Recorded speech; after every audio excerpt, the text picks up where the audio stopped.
TV 9 Bharatvarsh की इस खास पेशकश में आपका बहुत बहुत स्वागत है। आपके साथ मैं हूं समीर अब्बास, मेरे साथ मेरे तमाम सहयोगी इस वक्त मौजूद हैं। मेरे साथ सुरभि हैं, पूर्णिमा हैं और साथ ही साथ विवेक भी इस खास पेशकश का हिस्सा हैं। कई खास मेहमान भी हमारे साथ पैनल में जुड़े हुए हैं, उनसे आपका तारुफ कराएंगे। लेकिन बड़ा सवाल यह है कि आखिर अमेरिका को क्या हो गया है?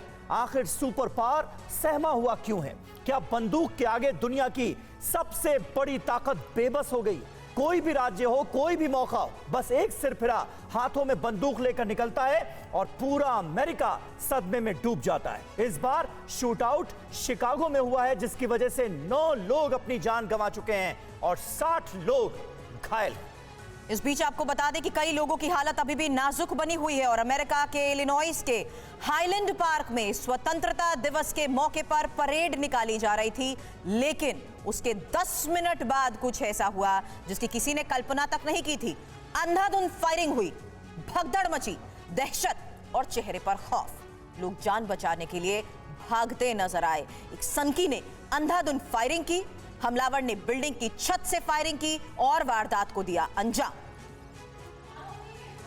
गिरफ्तार कर लिया गया है और सुपर पावर अमेरिका में बीते कुछ सालों से शूटिंग की वारदातों में लगातार इजाफा हो रहा है। इस साल अब तक 250 से ज्यादा शूटिंग की घटनाएं दर्ज की जा चुकी है और ये जो तस्वीरें आप देख रहे हैं, जिसके बाद सुपर पावर सहम गया है एक और उस घटना के बाद, जिसमें शिकागो में फ्रीडम डे परेड के दौरान अंधाधुंध फायरिंग की गई। एक बार फिर शूट आउट से अब दहला है सुपर पावर अमेरिका। शिकागो में अंधाधुंध फायरिंग में 9 लोगों की मौत हुई है। 22 साल के हमलावर ने छत से कई राउंड फायर किया। अमेरिका के फ्रीडम डे के मौके पर फायरिंग की दहशत की इस वारदात को दिया गया अंजाम। जान बचाने के लिए इधर उधर लोग भागते हुए नजर आए। तमाम ऐसे वीडियोस टीवी 9 भारतवर्ष के पास है, जिसमें आपको पता लगेगा कि हालात 10 मिनट के अंदर कैसे बदल गए।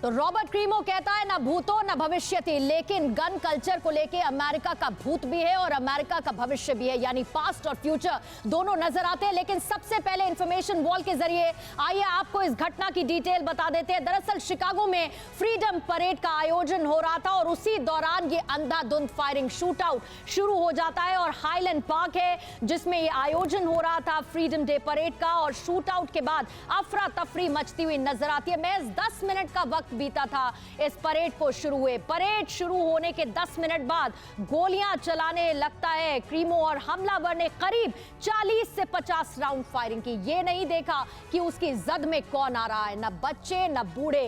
फायरिंग करनी शुरू कर दी। हमलावर ने बिल्डिंग की छत से टारगेट किया और अंधाधुंध फायरिंग शुरू कर दी।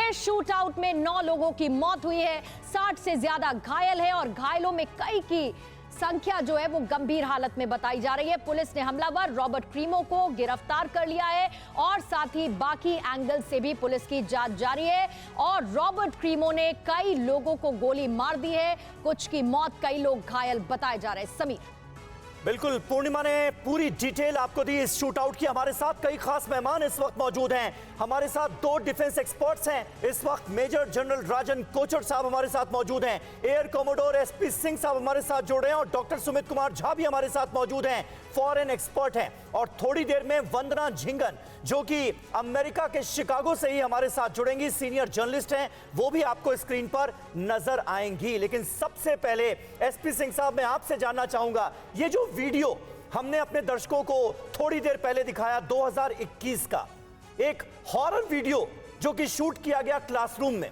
लेकिन मानसिकता बता रहा है इस शूटर की, इसके इरादे साफ तौर पर जाहिर करता हुआ नजर आ रहा है। क्या आपको लगता है इस साइको किलर की क्या मानसिकता थी, क्या चाहता था और इस शूट आउट के जरिए उसने क्या जताने की कोशिश की? देखिए, ये मैं इसके बारे में आपको एक बड़ी मेजर स्टडी हुई है जी। जो स्पेशली प्रोग्रेसिव कंट्रीज के बच्चों के ऊपर जो इस एज ग्रुप में होते हैं 15 साल से 21 साल के बीच की एज के बच्चे, ये बच्चे इस एज में होते हैं जहां अगर उनको फ्रीडम है इन चीज़ों की मिलने की, जैसे अमेरिका में है कि गन कोई भी बच्चा जाके खरीद सकता है, कोई रिस्ट्रिक्शन नहीं है। दूसरा है इन बच्चों के अंदर एक कॉम्प्लेक्स होता है जिसे बोलते हैं अपने आप को शो करने की, अपने आप को प्रोमिनेंस में लाने की।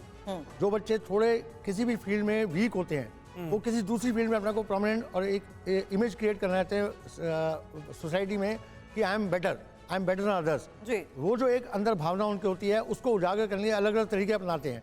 ये उस स्टडी का ही निष्कर्ष था जिसमें बताया गया था कि स्पेशली इन अमेरिका, इस कंट्री में लोग जो है गन कल्चर, गन के थ्रू इस तरह की वीडियो गेम बना के इस तरह अपने आप को एक्सप्रेस करना चाहते हैं। लेकिन अपने आप की अपनी इस जगह को दिखाने के लिए, अपने आप को इम्पोर्टेंट बताने के लिए, खुद में महत्वपूर्ण महसूस करने के लिए, राजन कोचर सर, ये किसी भी तरीके का मजा तो है नहीं। ये वीडियो देखकर भले ही आप कॉलेज में पॉपुलर हो जाए लोगों के बीच में, या यूट्यूब पर आपको कई लाइक्स मिल जाएं, सोशल मीडिया पर आपके फॉलोअर्स बढ़ जाएं, लेकिन ये बताता है कि बच्चा किस मानसिकता के साथ आगे बढ़ रहा है, क्या सोच रहा है, और वो कितना बड़ा खतरा, खासतौर से अमेरिका जैसे स्टेट में जहां गन कल्चर आम है।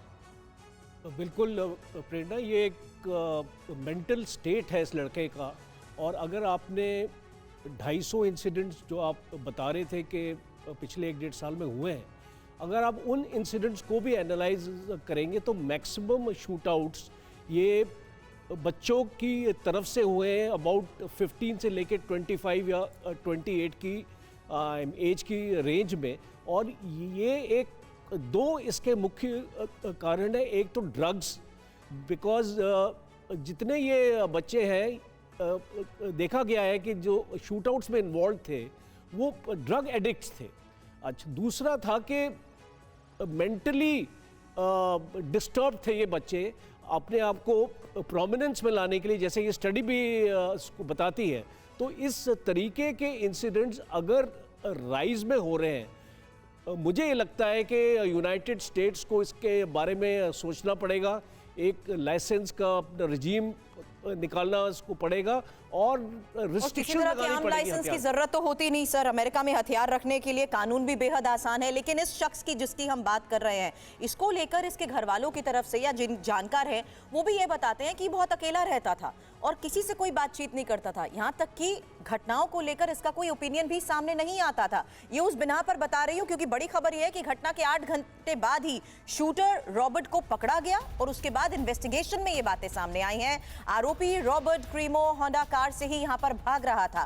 कार पर इलिनॉय प्रांत की नंबर प्लेट भी लगी हुई थी और पहचान के बाद हमलावर रॉबर्ट को जिस वक्त दबोचा गया उसकी तस्वीरें भी सामने आ चुकी हैं। हमलावर रॉबर्ट उर्फ बॉबी पेशे से एक रैपर है, ये एक नॉर्मल स्टूडेंट है, एक रैपर है, लेकिन अभी तक की इन्वेस्टिगेशन के बाद सवाल उठ रहे हैं उन हथियारों को लेकर जो आसानी से अवेलेबल भी होते हैं और मास किलिंग को ये यंगस्टर्स अंजाम दे रहे हैं।